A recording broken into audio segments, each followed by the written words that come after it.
look kind of fat. No, I'm just. Maybe the camera has some pounds. I don't know. We'll see once we watch this back. No, we won't watch this back. I probably won't. No. We were here. We don't need to watch it back. This is enough that we're here. Trust me. You'll see what I mean. No, I understand. So in us considering doing this podcast, had you ever realized that the very thing that we were worried about, the thing that popped into your mind when we even thought about having these conversations, that made you feel unqualified or made you feel like, okay, if the name of the podcast isn't "We Don't Have the Answers," then I don't know if I want to do this. Did you ever realize that that's actually what made this relatable? This made this something that people would want to listen to because they felt equally right there in that place of like, yeah, that's pretty much what I would say about myself. Like, I am not a coach or a specialist in a lot of the things that life brings into my life. So without the answers, it makes me feel unqualified, but it's actually what makes me relatable when I say I haven't figured that out yet. So I don't think I call it unqualified. Okay. I don't know why. I don't really think there's a reason why. I think for me, not deciding, but feeling led to do some sort of forum like this, you picked the podcast forum, and I felt like that was a great forum to go with. But I think I felt like not necessarily quote unquote disqualified, but more messy. My story is messier.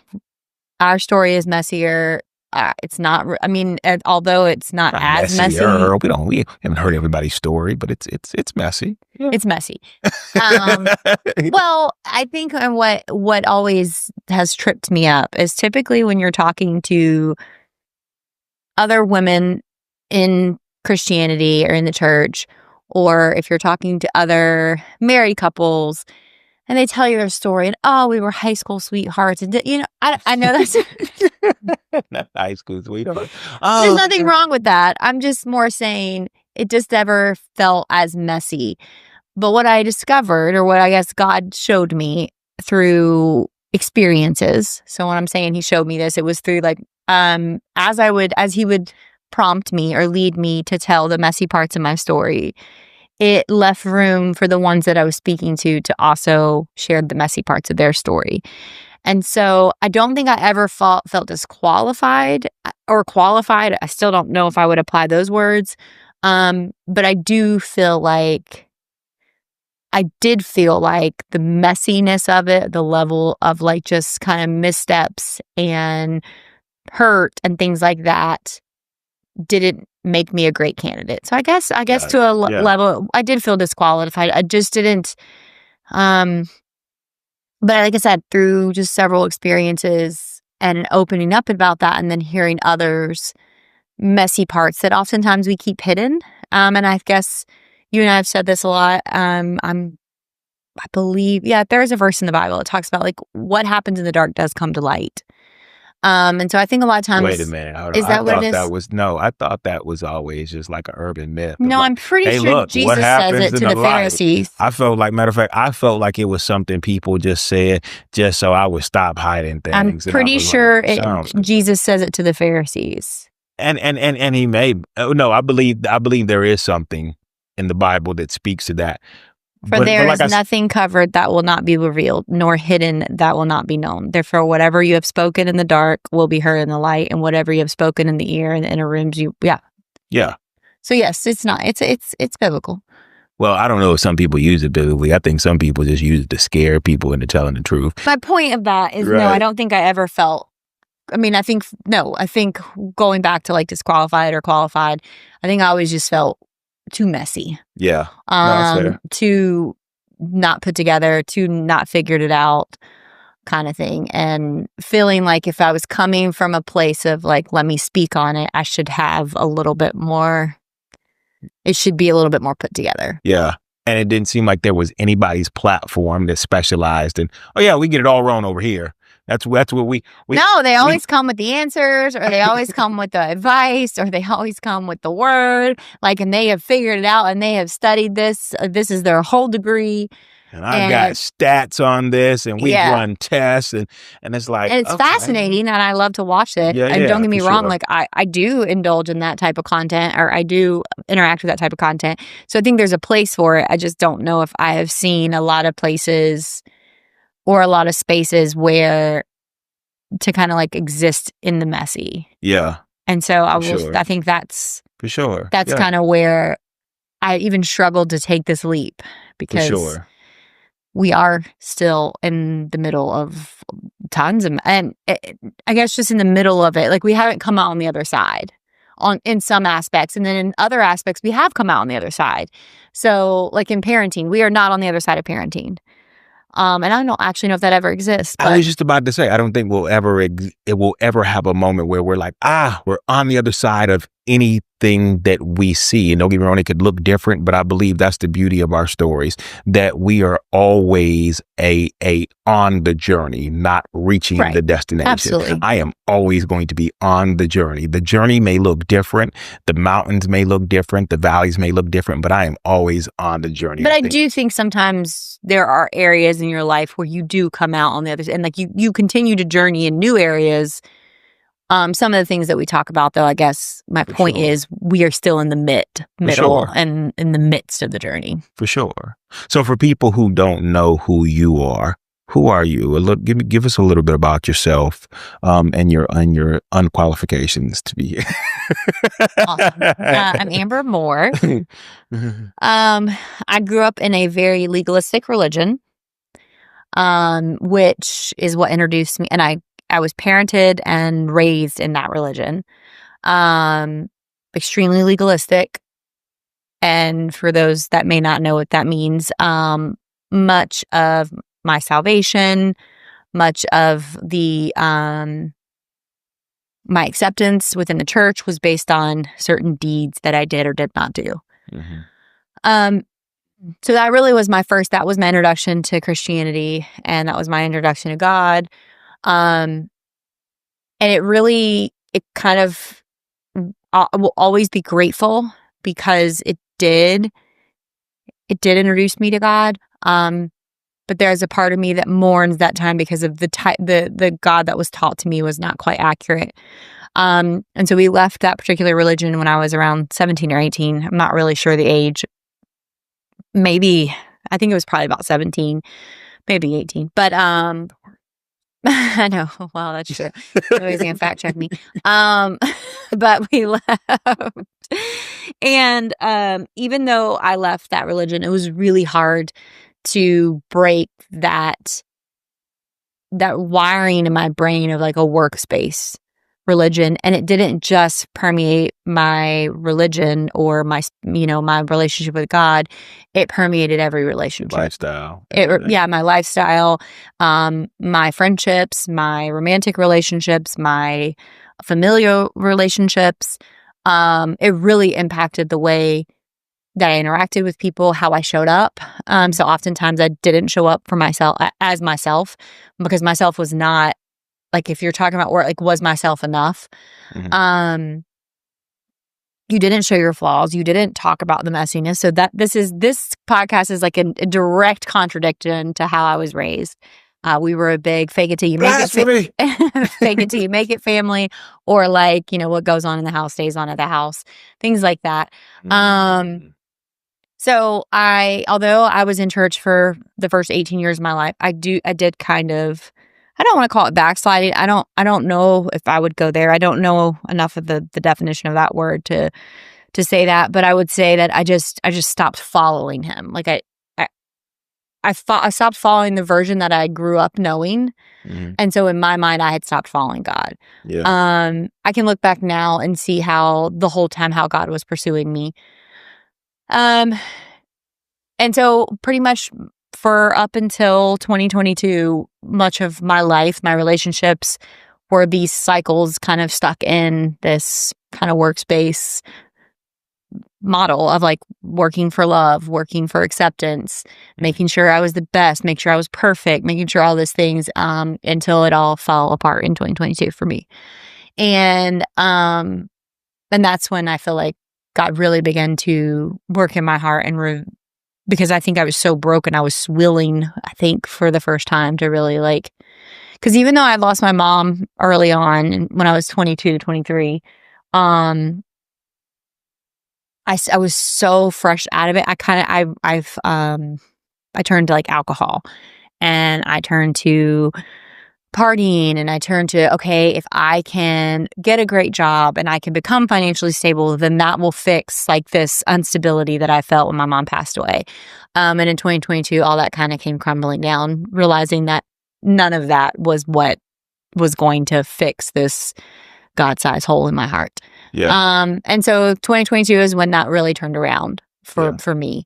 During all that, you and I met, and so that's where I say there's a lot of messy in the middle, because much of my life now kind of, I made these decisions in my 20s when I was in the middle of this messy. Yeah. So a little bit, that's where everyone's meeting me now. I'm kind of on the, I guess, the other side of that part of my life, but realizing how that part of my life still continues to show up. Yeah. Even though I know that it's not accurate. For sure. Oh, that's good. That's good. It's good. Well, I guess this is where I pick up then. So I am Amber's husband. I'm Robert Moore as of 8 years now, right? Yes. 8 years? We are 8 years. Married 8 years. Married 8 years, 2017, October the 7th. Woohoo. I know. Points. Scoring points for that. We have 3 kids. Both me and Amber are both, I have, how many? 5 brothers and sisters. I have 2 sisters and 3 brothers. Amber, I didn't even share you're that. also, it's all good. I got you covered. Okay. You are Amber is the youngest of the 3. Correct. And so we both have our inner workings of having siblings around us. I grew up from Charlotte, North Carolina. I grew up with my mother and 2 sisters in a home. So I was the only guy in the home of the 4 of us, the party of 4. I grew up in a religious home. Everybody always says religious home. I feel like that looks different for everybody, but I grew up in a home where our life was revolved around church, school, which was a part of the church, and everything else was inside of the church. So a lot of my life was a part of the church. So the same people I went to church with were the same people I went to school with, were the same people I went to the movies with, the same people I played ball with for the most part. And outside of that, it was church, vacation Bible school. It was everything God. And what's interesting is that I felt no closer to God in being a part of all of that. I just had community, but it felt like the community was going on around me and I was just a part of it. Like I wasn't involved in it. I didn't feel accepted. I didn't feel a part of. I felt like I was the tag along brother who the siblings had, like, if you go out, you got to take your brother with you. That's how I felt. And being the oldest in my home, I didn't have 2 older siblings that were bringing me along. So it was almost like I was paving the way, but I was the one who felt more disconnected from people than anything. And so, growing up in that space of having a mother who just kind of, who had her own story, had her own trauma, had her own dysfunction. a lot of it kind of rubbed off on me. I experienced it, even if it wasn't talked about. I just experienced it all, not having really real answers to any of it.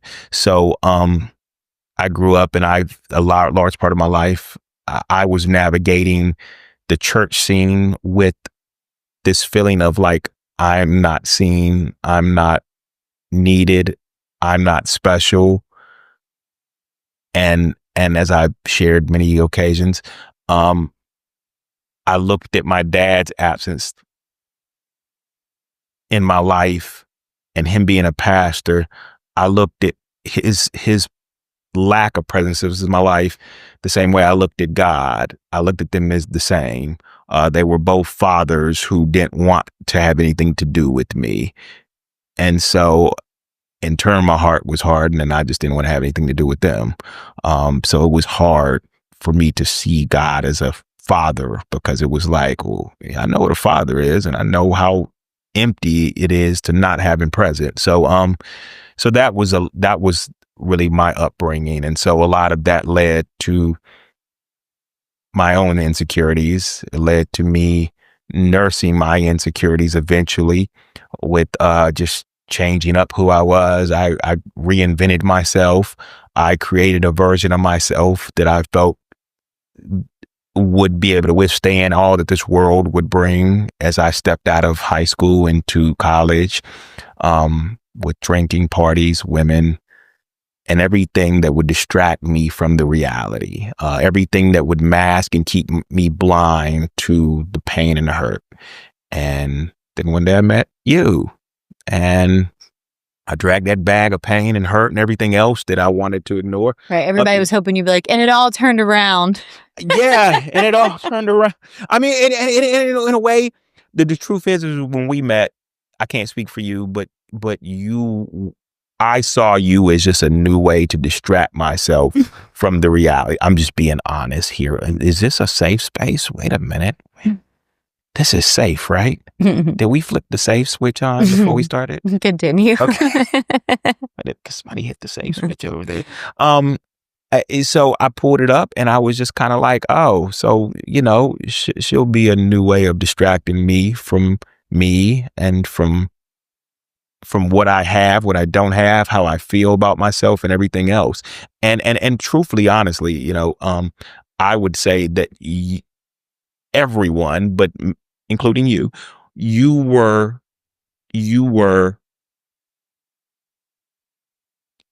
just one of many that I bled on, but I was expecting something to nurse a wound that I didn't want to admit I had. And so yeah. I also think that it's I don't want to say important to highlight, but you and we, neither of us were professing Christians as far as like, oh yeah, we follow, like we believed in Jesus. We both were pretty open about that. But that was in no way our faith.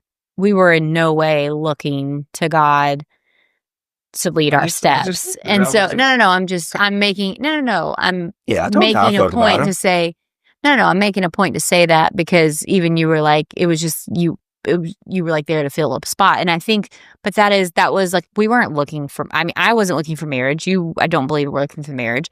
We weren't even like that, like where nowadays, like some people are like, yeah, I'm dating to find my spouse. That was not. You're trying to pretty this up. Listen, man, no, I wasn't even subscribing to God. So I didn't have this concept of like, I want But even people who are not in the church will date to find spouses. Sure. You and I were not doing that. Yeah. That was not our motivation, is what I'm trying to highlight. I got that point across when I said I wasn't subscribing to God. I wasn't even looking to him. Like when you look at God, when you look at God the way I looked at my father, it was like he could have popped into my life and been like, well, hey, look, I think you. But I'm saying this. Set aside, like, I don't care what you. But even set aside that, like there are people who do not follow God who still, when they're dating or when they're looking for a partner, as far as like whether that be a long-term partner or a spouse. Got it. In that time frame of my life, I can say for certain, like that was not my motivation. Like I was just looking for someone to pass time with. She was looking for a good time, and I was looking for a good time. We was looking for a good time. Okay.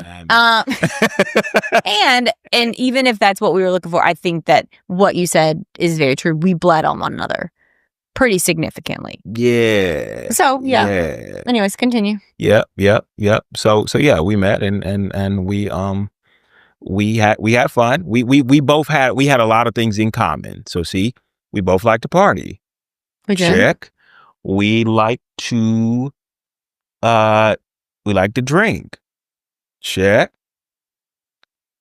And we liked a lot of other things that we had in common. I mean, well, I mean, we had fun. Like, I mean, I don't. No, yeah, like. Okay, so hold on. But I don't mean outside of that stuff. Like, we enjoyed each other's company. We enjoyed hanging out together. We would like, you liked to shop, so we would like to shop. Yeah.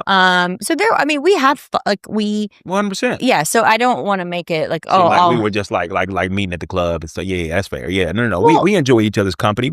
We did things outside of that. Like we went and. But that's what the initial attraction was. Right. Was for sure. We met out. We met at a club. Look at you. I see you trying to hide it right now. We met at a club. You know what I'm saying? And my friend was like, you should go dance with her. And I was like, no, go ahead and say what you really said. I said, I can't see that. I can't see how that would be entertaining for me. I can't see how she would possibly have, because I didn't see how you could possibly have the rhythm that I had. I was like, we gonna be going at two different rhythms. I don't see how that would be entertaining. And I went and I began to dance with her. And I was like, oh. And I at that point, you heard one of my favorite lines. You know what I'm saying? Oh, you guys in rhythm. Okay. But don't put it on me like I can't handle it, though. Like, that's not what you said. I totally said that. That was my go-to line. First of all, though, don't act like I can't handle it. No. I don't think you said that. I'm getting the slow. Well, I said it in my head. I don't know why I say that. But yeah, at that point, it was just kind of like, it what started as just like a dance became like a thing of your friend was talking to my friend. We kind of were. I when I'm telling the clean version of this. All right, okay. I don't have a clean version. I thought that was the version. No, that was. But I used to do a clean version for people. Again, I wasn't always showing up. I know. But I would always say we were, for a good stint there, we were just wingmen. Like, we were the wingmen for our friends. Like, we were hanging out, but we weren't hanging out by ourselves, me and you. Yeah. It was that they were hanging out, and so we would tag along. And we did that for a while. Yeah. And then they did not survive. Yeah, that's true. Yeah, that's true. And then later on, we kind of. Oh my goodness. Yeah, oh my goodness, you're right. I'm just not thinking about. We didn't like start off dating. Yeah, you're right. We were the accessories. Correct. To a lot of. It wasn't. Wasn't me and you, and then they tagged along. We were tagging along, and then eventually you and you and I kind of just started hanging out by ourselves. But initially, that was not how it started. It was if somebody had told you then that like we would get married and have 3 kids, would you have like, well, would you have been like, what? Yeah, I would not. I mean, at that point, I didn't even want to be married. I'd never even wanted marriage. Right. I didn't really want kids. Same. And then I ended up getting with a man who had 2 kids already. So joke's on me. Yeah. So. Well, 1 kid. Yeah. No, yeah. Eventually. Yeah. But I say that to say, no, I wouldn't have. But I really didn't have a relationship wise. Like, I look back now, and it's funny. I tell a friend who's dating. I call it like, are you really like Christian dating? Because there's a difference between dating and Christian dating. There is. I know, but like, you sound so judgmental. No. I ask because I like to like take people. It's different. Like, these are my girlfriends. So these are friends of mine. So this is not like me judging them. I just want to know, like, what are we talking about here? Mm-hmm. Like, do rules apply? Do no rules apply? Like, what are we doing? It's just a question. It's not a judgmental question. Okay, I hear you. What? There was a point now to she's gonna this. sit here and no, I know. Is it really? Okay. Let me say. But no, what was I was going somewhere with this. You were talking about like whether it's whether what they're doing or what we were doing or how we were not trying to prepare for marriage. Right. 100%. Neither one of us were dating to marry. No. Neither one of us were even looking at what we were doing going maybe past the year. Or maybe I'm just speaking for myself. I don't even think I thought of a time frame. I didn't think about a time frame. I wasn't thinking about like, oh, we're going to date. I was thinking about, this is fun. Let's do this again. Hey, we'll do it again tomorrow. That was fun yesterday. Let's do it again tomorrow. That I think is probably the best description. Yeah. For a good chunk, not a good chunk, but a couple, like about off and on for about a year or two, you and I did that. You didn't piss me off. We can do it again tomorrow. A little bit. Now you've pissed me off. I don't want to do it again tomorrow. That part. So now I'm bored. I do think, I think, and we can do it again. Yeah. So I don't even think I was even giving a forethought of like anything more than. It wasn't until later, like I said, once my mom passed away, for me, that mindset kind of shifted for me. Right. And I no longer like felt like that's what I wanted to participate in. Mm-hmm. I was not ready for marriage, but I did not want to waste time with anyone that I didn't feel like was headed in that direction. Oh, listen, when I say that this season is going to be incredible because we're going to unpack so much of like why that was, maybe we'll dive into like what that was about. Was that just her being selfish and just like wanting somebody near? But no, they're because I believe that the beauty is that we are not coming to you qualified to answer your relationship questions, your parent questions. We are very much unqualified. But one thing we are definitely qualified. I can tell you how to mess it up. Now, I am qualified to tell you how to mess it up. I'm qualified for that. I think everything else is simply a conversation that we can sit back and talk about and unpack certain conversations, certain topics to say, oh, wow, yeah, I see how, why, what, why I did that, how I can see that was hurting others because I was hurting, just a lot of different things when it comes to just. Yeah. And I would interject here because we did. So that, and even like, I don't want to leave it there too, because the not the messiness, but like, we then fast forward and we ended up getting married in 2017. Mm-hmm. And then in 2021, you and I separated. Which in later episodes, I'm sure we'll go through that a lot more. And I blew it up. Yeah, you did. I blew it up. And to be fair, you did, but nuked it. But it needed to be. I appreciate her saying that, but I nuked it from the beginning. And yeah, that's true. And so for about I mean, she played a little piece though. It was a little part, but I mean that's for her to say. But you know. Okay. What we're not going to do is that. All right. So moving on. I take all the blame. It felt weird trying to take all the credit. It was like, I want to give her a little bit of credit. Well, I think you can take full credit for blowing it up for sure. Yeah. I think the path to which we arrived at that. I think yes, we both played a part. But I think the actual. Yeah, you blew it up. Oh, yes, I so we we separated for a year and a half with the intention of divorce. Mm-hmm. And a big part of our story, I think, is the miraculous restoration that God led us through during that year and a half.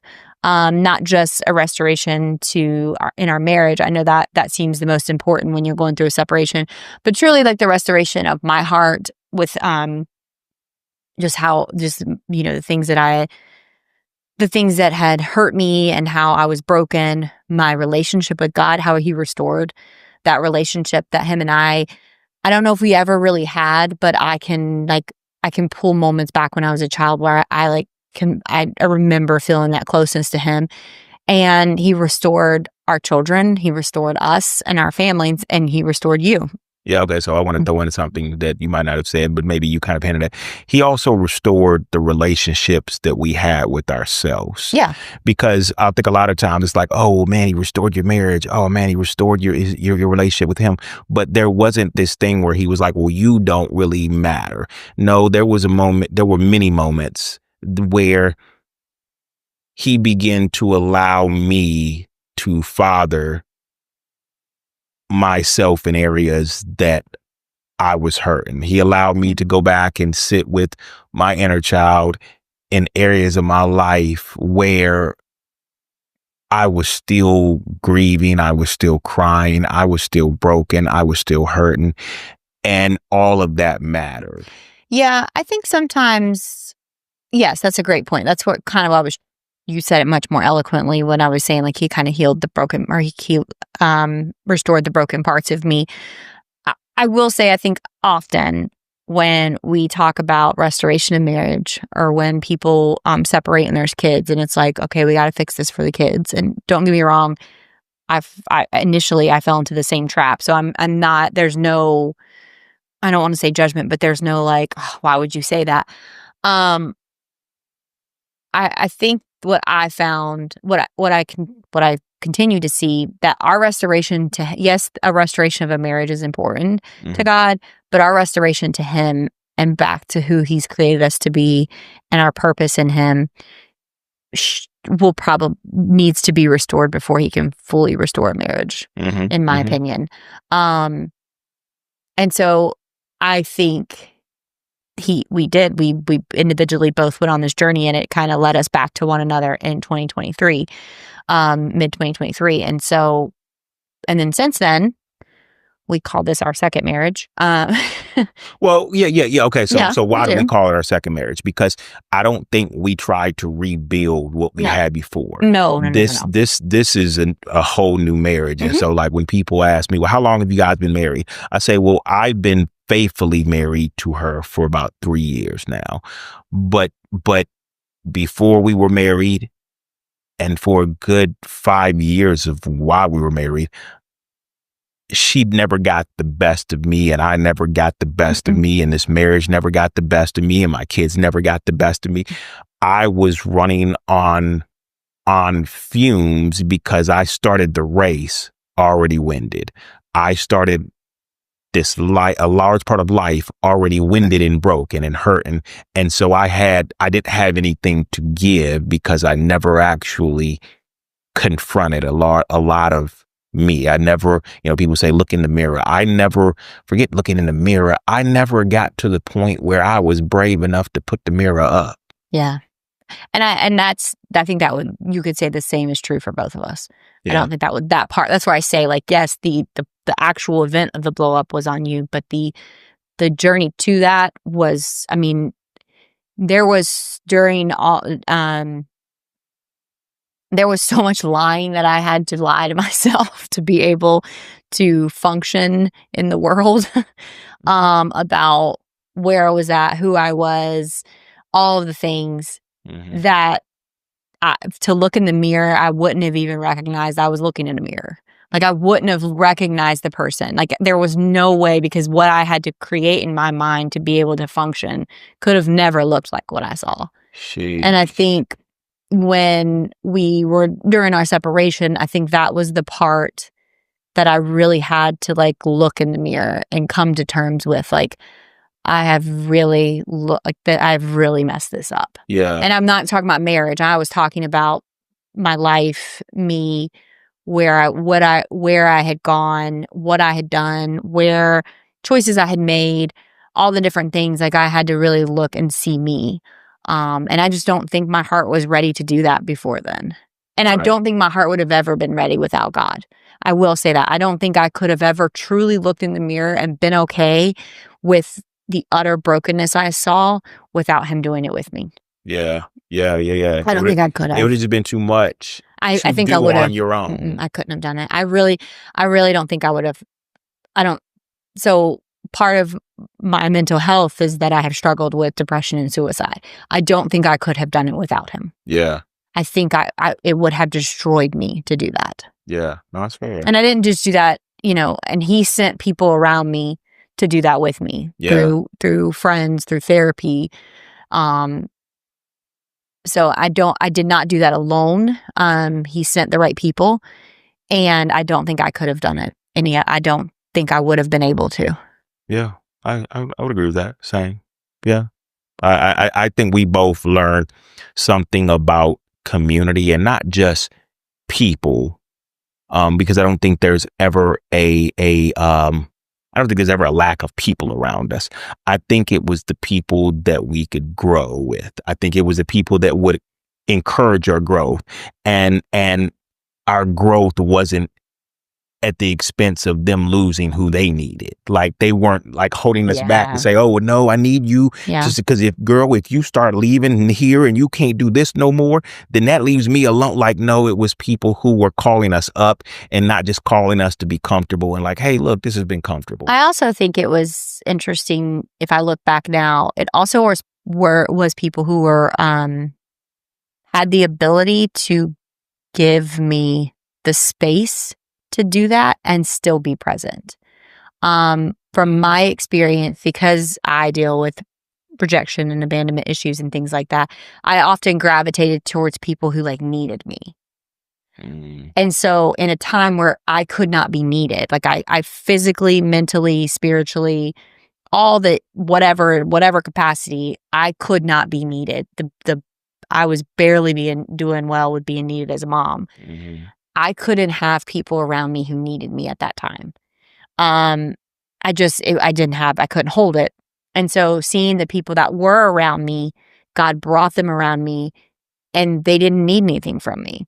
They just were there. And so it gave me the space to do or to walk through it and not feel alone, but also not have people who needed things from me.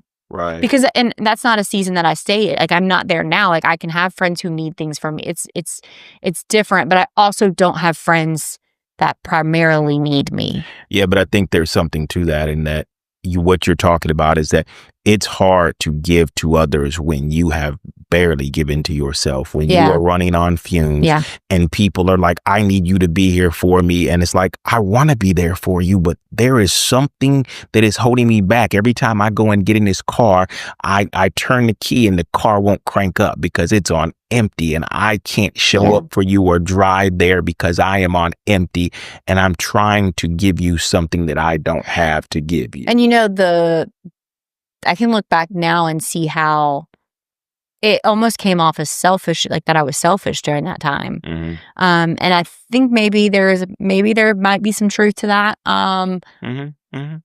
Yeah. And I think that I just could not, like, if I layered one more thing on, I'm not sure I would have been, I could not hold anymore. And so I think what you're saying is true. It's literally like we always say you can't pour from an empty cup. Like, there was nothing else for me to pour. I had nothing else in my cup. Yeah. But I think to even answer your question, you said, well, it may make me selfish, but yeah, in a way you were selfish. You were selfish with what you owed yourself in order to be adequately prepared for showing up for others. And so you were selfish with the time you gave yourself. You were selfish with the time because you couldn't turn around and give it to others because you didn't have it to give to others. So you but I think my point is I really wasn't. I think if the same people would have stayed around me that needed me, I think I would have kept trying to pour out. For sure. I think the fact that God strategically removed them, there was no drama, there was no fights, there was no blowups. I didn't have to protect my peace. There was nothing of that happened. Hey, you know what? That will be a topic for later. Yes, but sure, I did not have to do any of that. And those people I'm still friends with. Those people if I saw them today, I would give them a hug. We would catch up. It was not a harsh separation. Sure. But it was one that just happened. And I can look back now. And at the time I got a little worried and confused because I was like, did I say something? Did I do something? Maybe I wasn't there enough. But I think I kind of came to the conclusion, kind of on the other side of it, of no, God kind of had to remove those people, not because there was anything wrong with them, but the relationship that we had built was not going to yield to my healing. Was not going to yield to my growth with him. Was not going to even yield to our restoration and my restoration. Yeah. And so I think it was less that I was trying to be selfish. It was almost like he removed, but he still brought community in that was able, I could literally name like 3 or 4 people right off the top of my head that they were there for me, but they were not calling me getting the latest update on, well, what happened here. They never asked me questions as far as in the sense of like, well, what are you going to do? Or once they were just they were there, but they didn't require me to pour. Yeah. And it wasn't even like I was requiring them to pour into me. It was just merely they were there. And that was just a different experience than I had.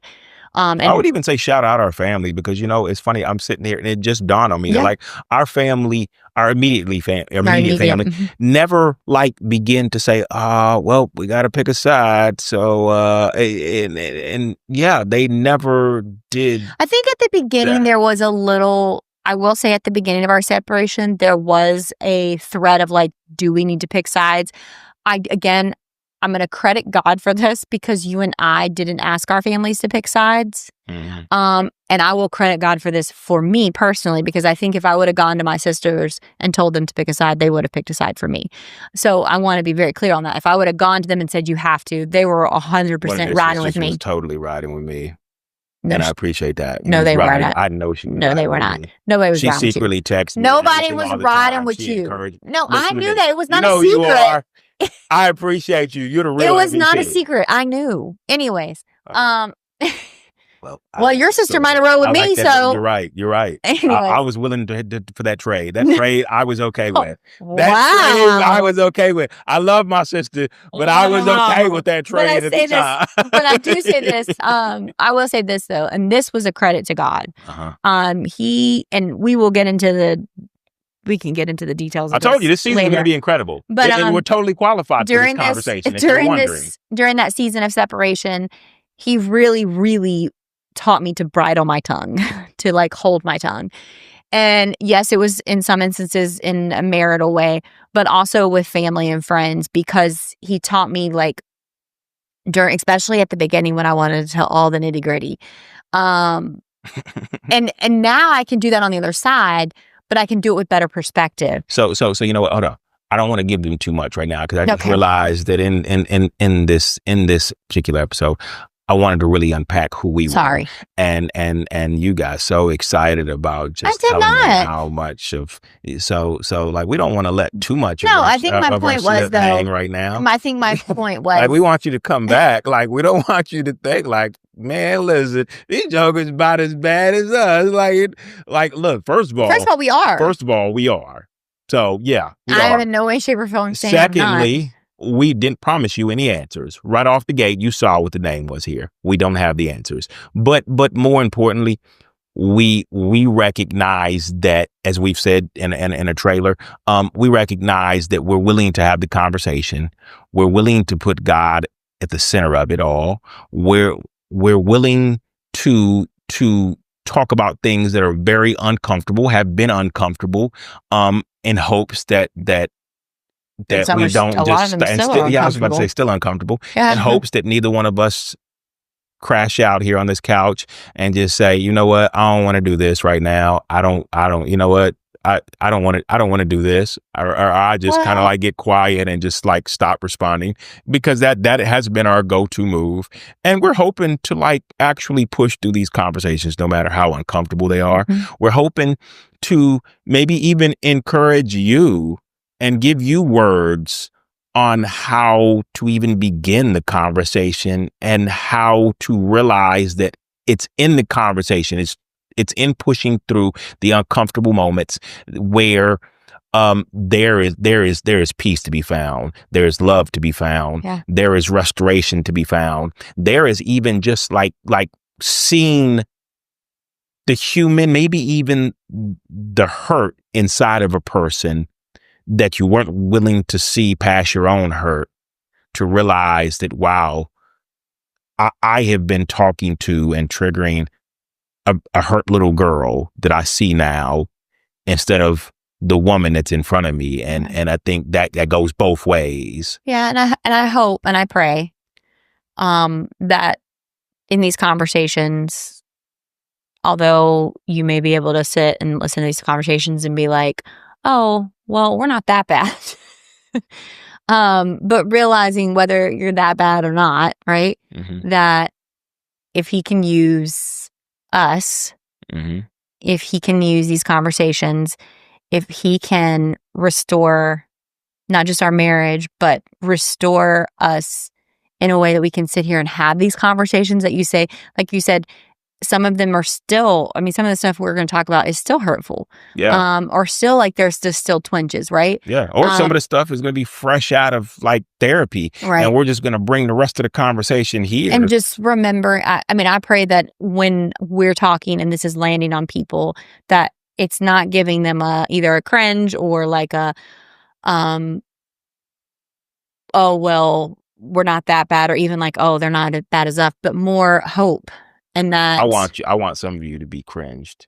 No, I mean like, no, I don't. I think because I think that there is a part of everyone's life that is cringe. For sure.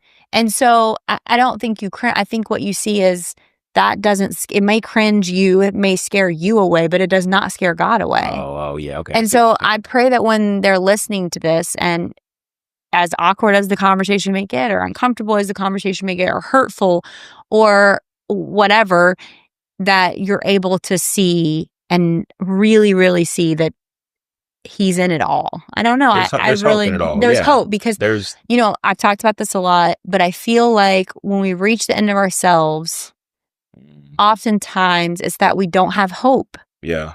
And oftentimes we're looking in hope in a spouse, or looking in hope in our kids, or looking at hope in our friends, or looking at hope in ourselves.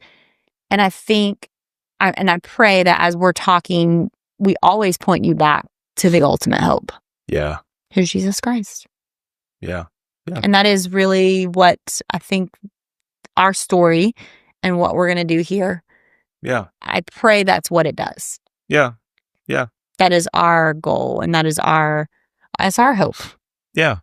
But we're going to have the real conversations. Like, and what I mean by that is like, that's what I know. Well, hear me out. This is why I'm throwing this out there, that there are some people who, like, and we always do, we always invite Christ into the room with us while talking about things that some people are like, ooh, I would never talk about that in front of Christ, as if God has only seen our life in like this G-rated film. Right. Know that I fully believe that a lot of what we'll talk about, from things we've done to things we do to even I mean, we won't go into like details about our sex life, but we have sex. Hey, so if that makes you run right now, I want to run. Why are we having that conversation? Continue.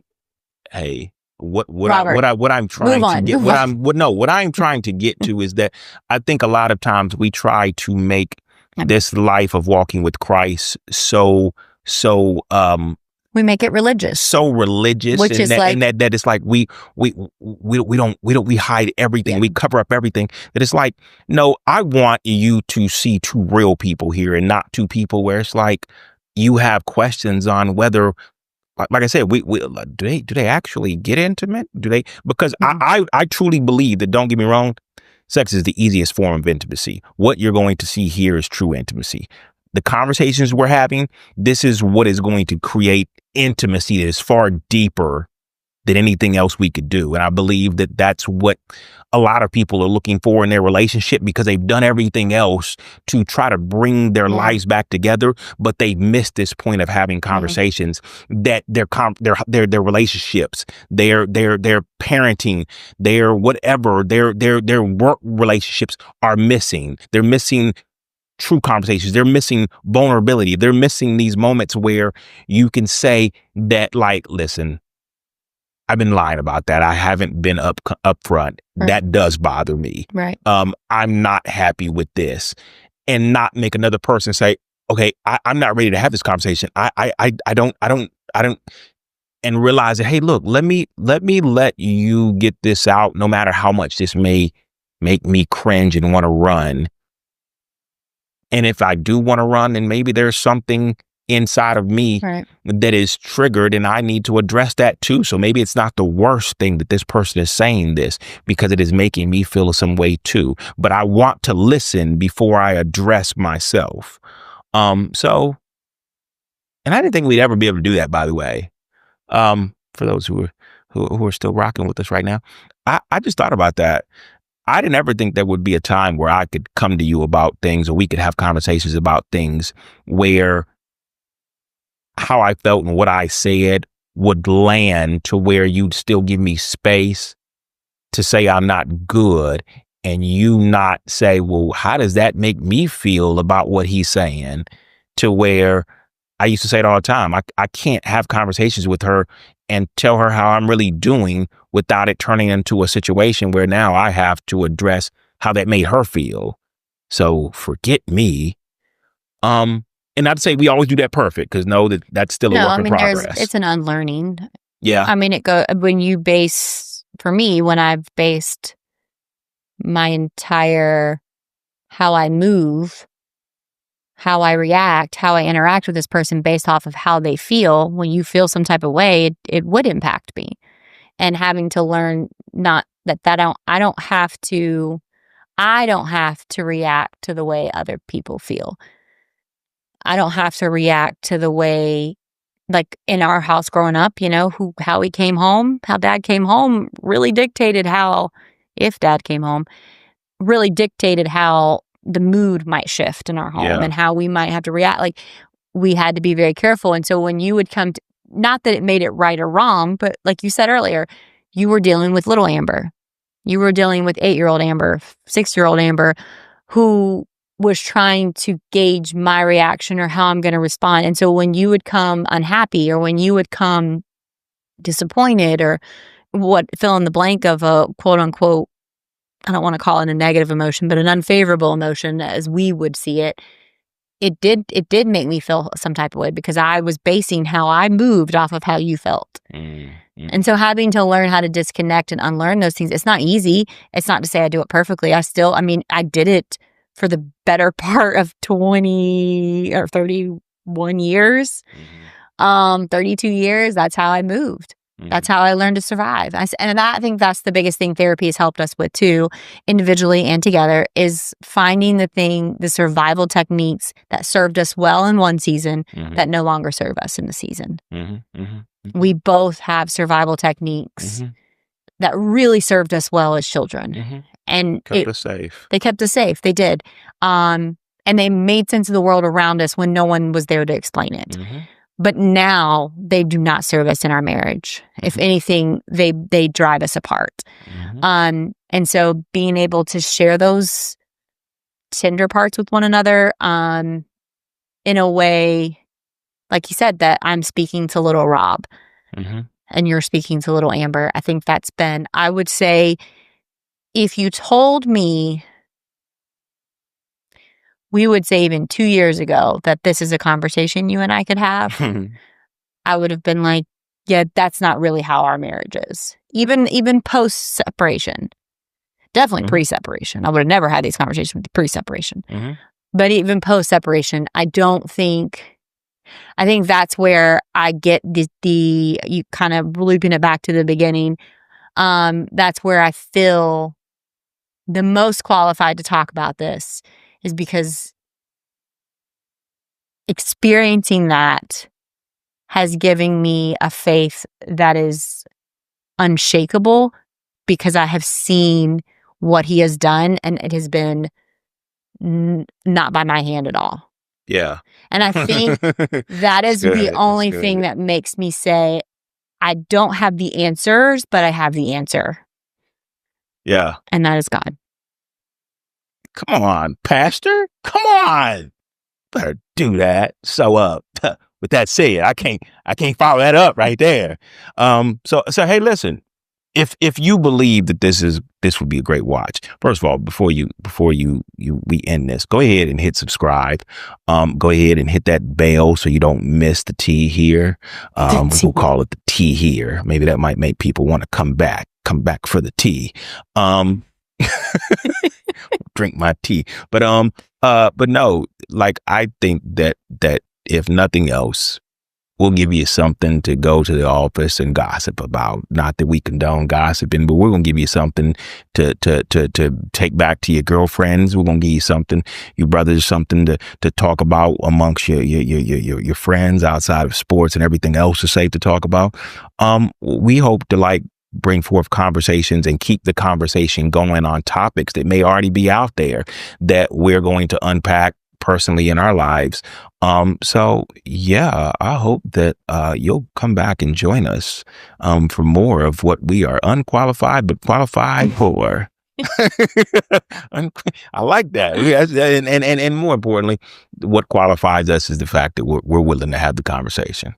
Yeah. We're willing to have the conversation, and we hope you'll join in on the conversation. We hope that you'll comment your thoughts, maybe even questions, maybe even topics that you may want us to dive into, or whatever the case may be, knowing that we're not coming here for answers, but you're just coming here to see how the conversation goes. Maybe it might just encourage you to have the conversation. So you're like, well, let me see them have it first before I go and have it. So yeah, I think that covers it.